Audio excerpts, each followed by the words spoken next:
ShockofGod has demonstrated that making a video response addressed directly to him would be entirely pointless.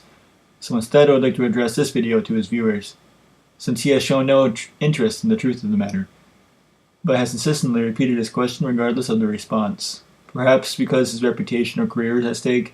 Whatever the case, I have met Christians who do care about the truth, and who are willing to consider both sides of the argument honestly.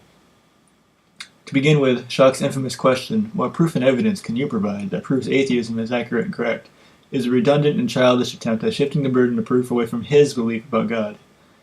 While my opinion may vary depending on the many different claims and definitions of what people believe about God, most of the time I have no belief about the God being purported, because the God described either makes no sense or is completely unverifiable, and that lack of belief makes me an atheist. I am all for questions, and I love to have these types of conversations, but there are good questions and there are bad questions, and this one falls into the second category. If this question had been rephrased to address something that I do believe in, like methodological naturalism, then we would make some progress in understanding each other. If you haven't seen the full video Shock is responding to, without it being cropped and edited to purposely mislead you, you should take the time to watch it, and then watch Shock's video. That way you can see the dishonesty for yourself. The links are both below in the description box. The caller in the clip, named John, had called the show many times and seemed to have no interest in the responses given to him, and seemed to be completely indifferent to whether or not his claims or questions were valid. The host of the show, Matt, wasn't scared, as Shock asserted. He was simply annoyed with John's persistent unwillingness to engage in a real discussion. I'm sure Matt didn't want to waste his time answering a question that he's already answered at least 3 times. Here are the links to each of those videos. A good example of Shock's dishonesty occurs around 1 minute and 12 seconds, where it cuts Matt's explanation to purposely make it seem like he's saying something that he isn't. In Shock's edited version, Matt says, "Your question is nonsensical because atheism doesn't have the burden of proof, it is the rejection." And this is where Shock triumphantly proclaims that Matt is admitting that atheism is the rejection of God. When in actuality, the rest of Matt's statement was, atheism doesn't have the burden of proof. It is the rejection of claims that haven't met their burden of proof.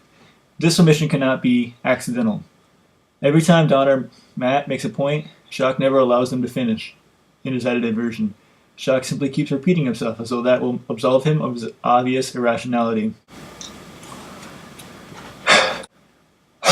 Matt's unicorn example illustrates this whole dilemma, and it adequately demonstrates precisely why the question makes no sense whatsoever. But Shock blatantly misrepresents the example, further elucidating his own dishonesty, much to his own detriment. Shock brings up the fact that atheists are the least trusted group in America, according to a poll, as though that makes his position any more true, or his lies any less noticeable.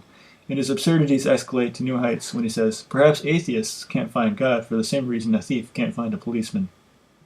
I feel compelled to address this statement specifically, by pointing out that what he's implying is that atheists purposely avoid God because of their misdeeds, as though avoiding an allegedly omnipresent, omnipotent, omniscient being makes any damn sense. Equating atheists to thieves is desperate, fallacious, and pathetic. A Bible passage comes to mind. Matthew chapter 7, verses 1 through 5. Do not judge, or you too will be judged. And speaking of Bible passages, what about Matthew chapter 6, verses 5 through 8? And when you pray, do not be like the hypocrites, for they love standing in the synagogues and on street corners to be seen by others. Truly I tell you, they have received their reward in full. When you pray, go into your room, close the door, and pray to your Father who is unseen. I am not a Christian, so I do not believe in or adhere to either of these passages, but shouldn't ShockofGod at least behave as though he does, since he claims to be a Christian? I would like to conclude by saying I have no interest in making everyone agree with me. I am only interested in the truth only, no matter where it leads, gods or no gods. But Shock has consistently ignored the words of Jesus in his actions while simultaneously promoting him, and he has shown through his actions that he does not care about the truth, only his version of the truth. His channel is an outright mockery of Christianity and the teachings of Christ. Whatever you believe in, do not be deceived by his act. It is a charade employed by a wannabe celebrity. He is acting on his own behalf to garner attention and admiration as a defender of Christianity.